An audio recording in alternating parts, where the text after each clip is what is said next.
it's negative. Oh, you're not pregnant! What? So, how do you rate Mama? From 1 to 10. 7. Why 7? It's hurt.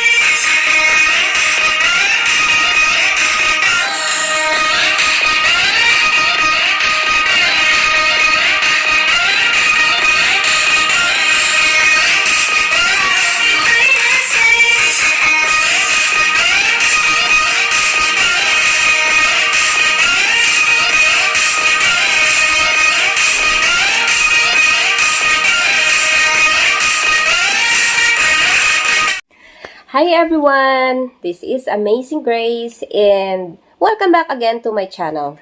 Today, we are going to do a rapid test for Stephanie because she's not allowed to go back to school without taking the test. And since we're not able to pick that rapid test that she's supposed to be using today, because you know something happened and we can't be there. So but we bought our own test kit that I'm going to use for her today, and I'm going to do it. My God! So all we're gonna do, we have like this, guys, that you can buy also from any Mercury or drug stores. So this is the kit that that I'm going to use for her. Inside this kit, there's 5 test kit that we're going that we can use. So I'm gonna show you what's inside this kit. This is the test kit that I'm going to use, guys. It's also a test kit for SARS, but it's SARS-CoV. And this is the instruction. And what's inside the test kit is 5 pieces of this cotton something that we're going to use into her nose. It's sealed. As you see, guys, it's all sealed. We have also like, I think, 4 inside seal. And of course, we have this antigen test nasal for her to use. And it's also 5 pieces inside, and we have only 1 holder for her to use. But it's okay because we're going to receive a new one for tomorrow, because this is our personal use, and from school or from the health office she will also receive new one tomorrow because they need to replace this because this is ours. So let's start. What we're gonna do is to read the instruction first. Of course, it's on Norwegian. So, jeg må vaske hendene. I need to wash my hand with soap before using all of this.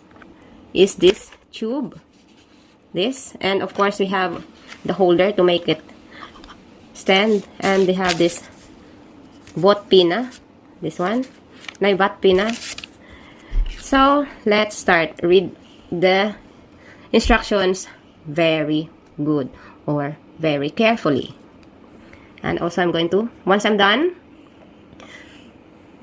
then it's only to start with Stephanie. And how to do this, guys, here are the instructions.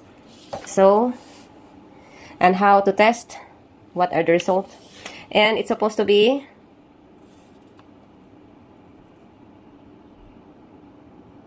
okay, you can only read it before 15 minutes. And if it's 15 to 30 minutes is over, then something may be wrong. So, this is it, guys. We need to be very careful, very fast in doing these things.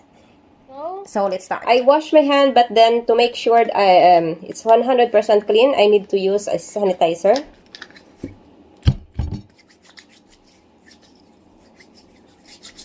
hand sanitizer. So, and then let's open everything.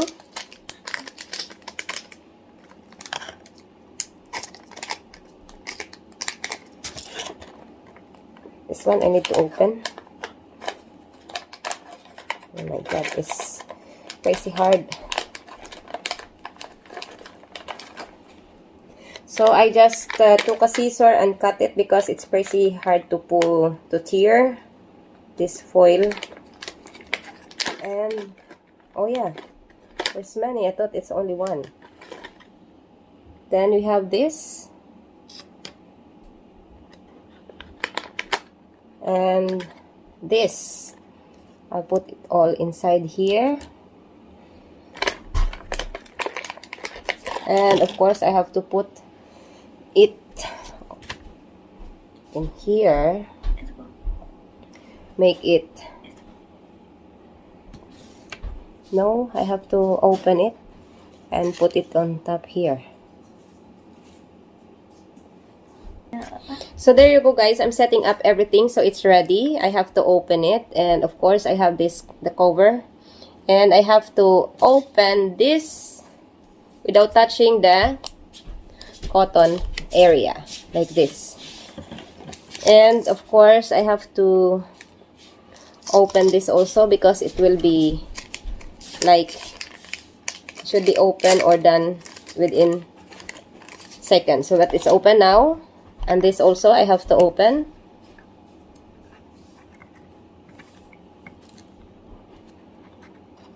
Now it's open, so I have to make it fast. First in the left. You know where is your left? I do it correctly. Here is the okay. Ready, Stephanie? Don't laugh because it's going to be like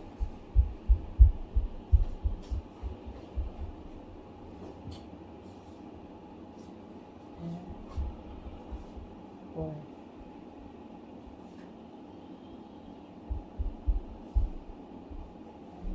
Two, three, four. And I put it here inside this. Turn it around for how many times, Stephanie? Can you take this for a while? I don't know how much. But can you just open that? I'm gonna check. I think it's 10 times. 1, 2, 3. It's 10 times. And yes.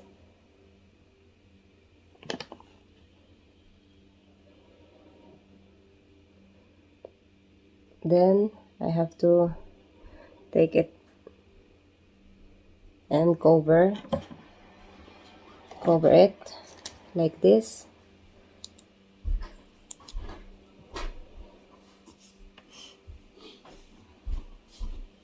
Then I have to 4 dropper. I have already opened. More lights. And it's like a pregnancy kit also. So I'm gonna put 4 drops of this into this thing. So I'm gonna show you guys.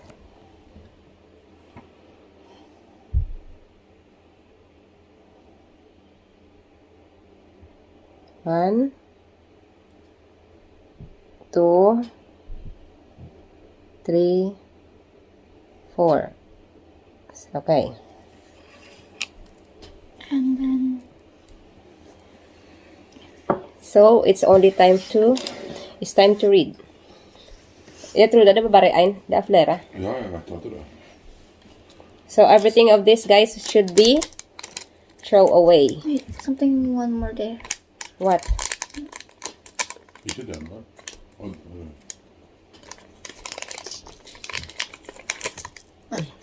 This is for making everything dry, Stephanie. So 50 minutes.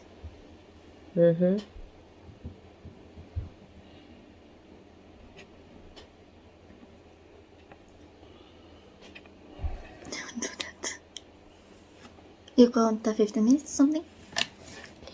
Then, I'm gonna show you guys what is the result of Stephanie's.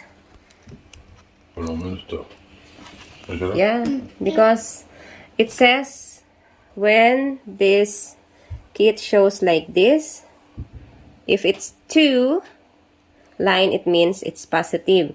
If it's only 1 line, then it's negative. So, we'll check. Yay, Stephanie is negative.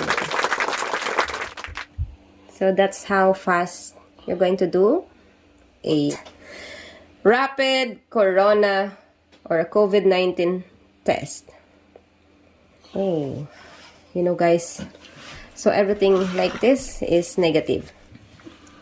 So you're gonna take a picture, and Va is taking a picture because he's going to send it to the teacher of Stephanie, that this is the result of Stephanie's rapid test at home. And everything of this, guys, should be thrown away.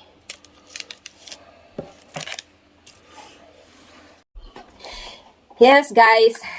So, this is the result of Stephanie's test. There you go. It's 1 line. It means it's negative. Oh, you're not pregnant! What? But anyway, guys, this is my first time doing it at home. We also get an instruction that we can do it at home. And having this rapid test kit at home is very helpful because you never know. Maybe you are just outside or having a visitor, then suddenly you feel something bad and you didn't know those people that comes near to you, or you have contact with, they also contact with someone, or they have, you know, this COVID-19. And this is very good to have it at home because you can test yourself. Just follow the instructions carefully and do it step by step. Read the instructions again and again until you are ready, then you can do it. You know, I was a little bit scared, of course, because, you know, I don't know.